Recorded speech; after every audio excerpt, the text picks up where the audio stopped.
Nós vamos fazer contato com o cientista político, professor da Fundação Getúlio Vargas, Cláudio Couto. Bom dia, Cláudio. Bom dia, Glauco. Tudo bem? Tudo certo. Cláudio, nós tivemos aí na semana passada um fato que mexeu no cenário político brasileiro, mais um, né? Apenas o nosso novo normal já há algum tempo, que foi a decisão do ministro Luiz Roberto Barroso de conceder uma liminar ali em sede de pedido de mandado de segurança para a instalação da CPI da Covid. Né? Essa decisão deve ser confirmada, inclusive em plenário, na próxima quarta-feira, quando vai ser julgado o mérito desse mandado. O que a gente pode esperar da CPI da Covid, Cláudio? Olha, toda CPI tem até um ditado, já quase um lugar comum que se fala sobre CPIs, que a CPI a gente sabe como começa e não sabe quando termina, né? Porque na realidade coisas vão aparecendo ao longo da CPI, isso depende muito do clima de opinião que se tenha no momento, né? Então as CPIs são realmente caixinha de surpresa, para usar outro lugar comum, esse aqui no caso do futebol. Agora, por que a CPI preocupa o presidente? A gente já viu, ficou claro que ele está preocupado, não só pela reação inicial que teve ao ministro Barroso, né, quando o atacou, quando, enfim, falou coisas que um presidente da República não falaria se fosse um presidente normal de um ministro da Suprema Corte, mas também com essa conversa esquisitíssima que ele teve nesse final de semana e que foi divulgada com o senador Jorge Cajuru, né, do Cidadania de Goiás.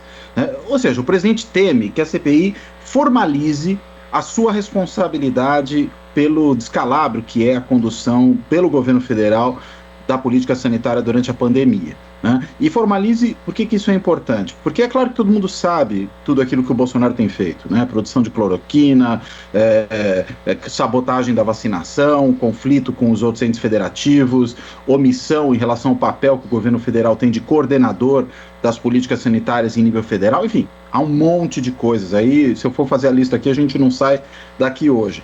Agora, com uma CPI, é possível colocar isso no papel, formalizar por meio de um processo de inquérito que tem uma série de recursos de investigação. Pode convocar pessoas para depor, e elas são obrigadas a ir depor, né? Pode quebrar sigilo bancário e telefônico, né? Não pode fazer escuta telefônica, né? Mas pode quebrar, saber para quem a pessoa ligou, se ela movimentou dinheiro, se não, coisas desse tipo, né? E pode, por exemplo, convocar membros do governo para prestarem ali depoimento sobre juramento. E tudo isso vai produzindo problemas para o governo. Então ela pode realmente, inclusive, ser um pontapé inicial para o eventual processo de impeachment do Bolsonaro, aí formalizando os crimes de responsabilidade que ele cometeu.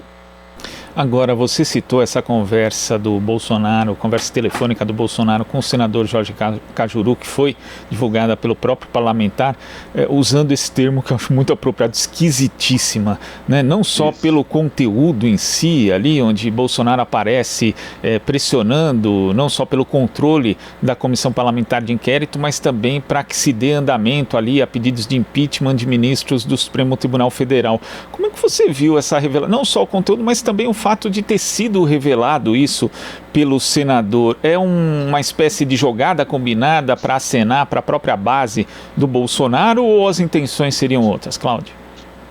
Olha, é difícil ter certeza absoluta que se passa na cabeça do senador Jorge Cajuru, né? Quem conhece o senador Jorge Cajuru do tempo ainda de cronista esportivo, né, sabe que ele é uma figura sui generis, aí tem uma série de reações estranhas na maior parte do tempo.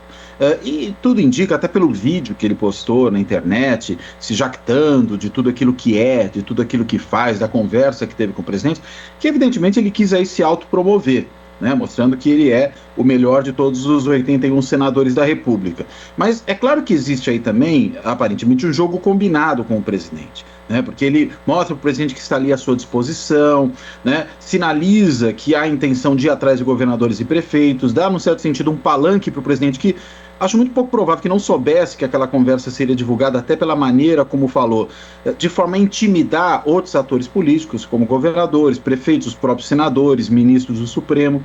Ou seja, é o Bolsonaro sendo Bolsonaro na conversa com um senador que é realmente uma figura estranha, né? E é o Bolsonaro sendo Bolsonaro por quê? Porque é ele novamente jogando na tensão, jogando na ameaça, né? Jogando na confusão. É isso que ele sempre faz. e acho que ele novamente repetiu esse procedimento nessa conversa aí com o senador, mostrando o seguinte: se é para ter problema, vamos espalhar para todo mundo, né? Agora, a gente sabe que, embora você possa, e certamente terá algum problema em algum estado, em algum município, isso é muito pouco provável que não haja, a gente já tem até relatos de coisas que aconteceram, o foco importante aqui é o governo federal. Por isso que acontece no Senado, não acontece numa Assembleia Legislativa, né, essa CPI, né, porque o foco realmente é o governo federal e a sua omissão e os seus crimes durante essa pandemia. Então, é evidente que isso é o mais importante. Se outras coisas aparecerem, eu diria, elas vão ser, até pela própria natureza desse processo, acessórias. Aquilo que realmente conta é a investigação sobre a ação do governo federal. E nesse sentido de jogar na confusão, o senador Alessandro Vieira já inclusive fez ali um pedido protocolado na mesa diretora da Câmara para que o objeto da CPI fosse estendido justamente a prefeitos e governadores. Só que se for isso, né, Cláudio, vira algo meio incontrolável em todos os sentidos, né? Porque você não vai conseguir centrar investigação num ponto só. Inclusive, um dos requisitos da determinação ali do pedido de CPI é que haja um objeto único, no caso, ações e omissões do governo federal, que inclusive é citado ali o caso de Manaus com a crise de oxigênio, em que se tem evidências concretas de que o governo sabia que aquilo podia acontecer e nada fez, né? Então, já começa uma ação parlamentar para jogar nessa confusão que você citou, Cláudio. Exato, é isso mesmo. É claro que você pode ter situações conexas, né? Às vezes uma situação que envolve conjuntamente o governo federal e um governo regional ou um governo municipal. Isso pode efetivamente acontecer. Agora, como você bem colocou, o que interessa realmente é aquilo que apareceu de mais grave ao longo desse processo, e tudo que apareceu de mais grave envolve efetivamente o governo federal. Acho que até, num certo sentido, dizer que também vai investigar governadores e prefeitos é uma forma de evitar essa tentativa de deslegitimação da CPI, dizendo, olha, é uma forma de perseguir o Bolsonaro. Falou, não, se aparecerem outras coisas também serão investigadas, né? É de alguma maneira passar essa mensagem para a sociedade. Agora, eu acho que isso será muito pouco efetivo na prática, né? Por conta disso que eu falei. O foco é no governo federal, a CPI acontece no âmbito federal, os motivadores são eventos que ocorreram no âmbito federal, então, enfim, chegar em outros lugares pode até acontecer, mas não vai ser exatamente algo importante. Agora, claro, tem que ficar de olho, porque até mesmo aliados do governo dentro da CPI vão tentar criar confusão de novo. Podem querer, digamos, mirar em governadores e prefeitos específicos, que sejam vistos como inimigos do bolsonarismo. E eu digo inimigos porque o bolsonarismo não tem adversários, ele só vê inimigos naqueles a quem se opõe. Então, é bem possível que haja tentativas aí de retaliar adversários. Agora, houve, na verdade, um retorno, né? Depois de um certo período, nem de paz, né? Mas digamos, um certo acordo de cavalheiros ali entre o Supremo e o próprio presidente Jair Bolsonaro, voltou agora a retórica do Supremo Tribunal Federal como inimigo, não só por conta da decisão que autoriza a instalação aliás, que determina, né, a instalação da CPI da Covid, mas como também por conta da decisão do plenário em relação aos cultos religiosos presenciais, né, feitos de forma presencial. Quer dizer, de novo a gente tem aí esse embate, e ontem tivemos algumas manifestações no Brasil, pouco numerosas, é verdade, marcha pela família cristã, mas com essa retórica também da questão religiosa, Bolsonaro volta a tentar mobilizar uma parcela da população que estava até um pouco meio decepcionada com ele. É uma tentativa de resgatar esse apoio, Cláudio? É uma tentativa, Glauco, e eu diria o seguinte, são duas coisas que, de novo, se juntam aqui. Uma é a inevitabilidade do Bolsonaro criar problemas com os outros poderes e com os outros atores institucionais, né? Ele não tem como funcionar como ser o Bolsonaro se não fizer isso.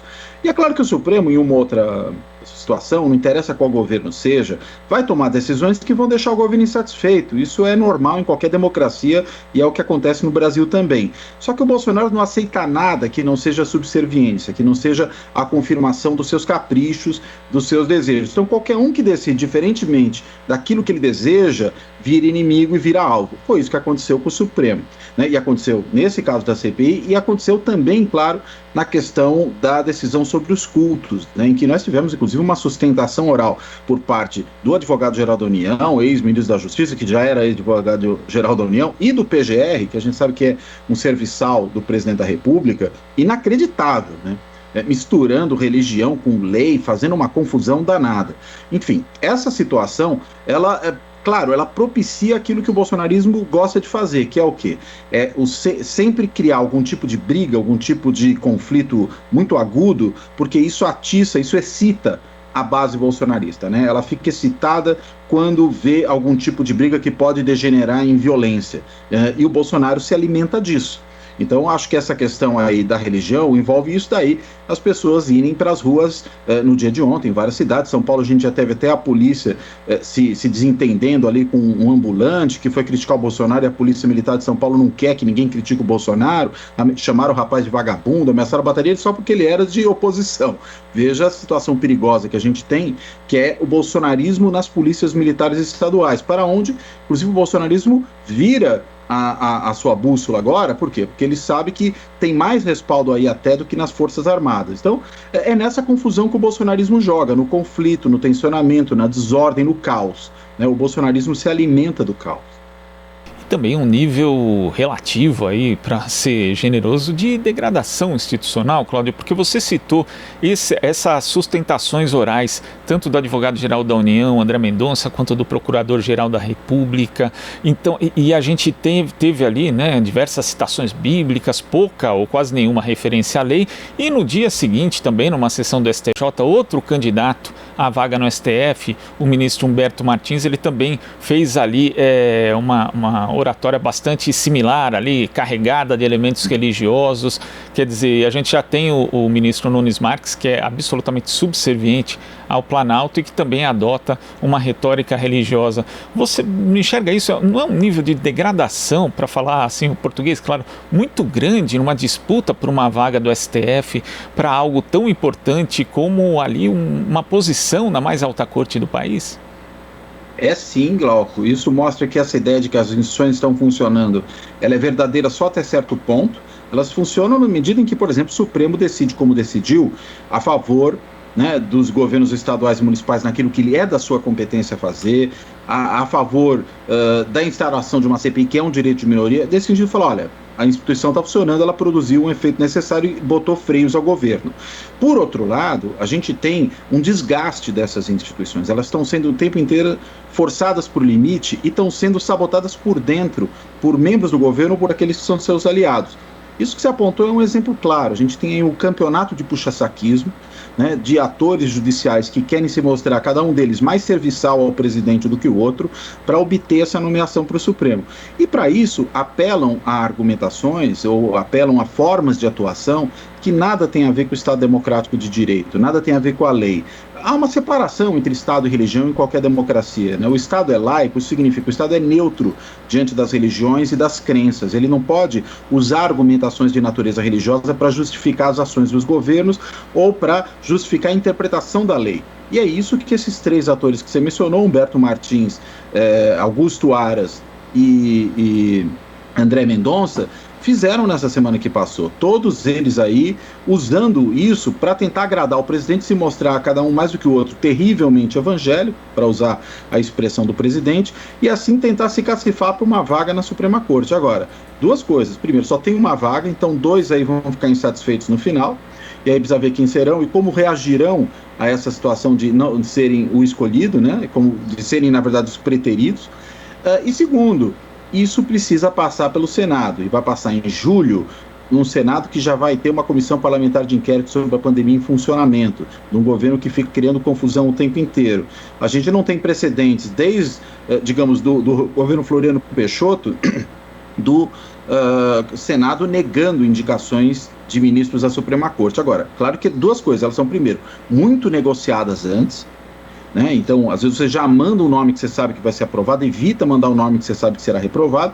E segundo, né, existem governos que tentam ter relações minimamente razoáveis com as instituições, que evidentemente não é o caso desse. E o pior, quando a gente vê essa situação, Cláudio, lembra um pouco do enredo da nossa tragédia política, porque primeiro teve a chamada PEC da Bengala, né, que adiava ali a aposentadoria dos ministros do STF, dos ministros de cortes superiores, justamente para evitar que a então presidenta Dilma Rousseff indicasse 5 ministros do STF. Agora, se não fosse isso, Bolsonaro não teria direito, nesse mandato, pelo menos, a indicar nenhum ministro do STF. E aí a gente tem outra consequência, que justamente por não ter sido tocado nenhum processo de impeachment até agora, ele pode indicar 2 ministros que vão ficar durante décadas na corte, né? A não ser que haja algo que ele acha que é bom, impeachment de ministro do STF. Vai que a gente tem um impeachment do ministro Cássio Cuncar, né, do Cássio Nunes Marques. Se tiver algo assim, esse ministro pode não ficar tanto tempo quanto deseja. E, digamos, dado o grau de entrelaçamento entre esse ministro e o presidente da República, o grau de servidão que ele presta ao governo, enfim, precisa saber o que está acontecendo aí, né? O que acontece? Que alguém que tem um mandato de tanto tempo trabalhe, na realidade, não para cumprir o seu papel institucional, mas para agradar aquele que lhe nomeou, né? Isso realmente é algo muito complicado. Pois é, bom, vamos acompanhar os próximos passos aí desse nosso enredo político bastante trágico, na verdade, né, Cláudio? Muito obrigado pela sua participação aqui no Jornal Brasil Atual e até a próxima. Até a próxima, Glauco, sempre um prazer. Prazer é nosso. Conversamos aqui com o cientista político e professor da Fundação Getúlio Vargas, Cláudio Couto. Aqui você ouve as notícias que os outros não dão. Jornal Brasil Atual.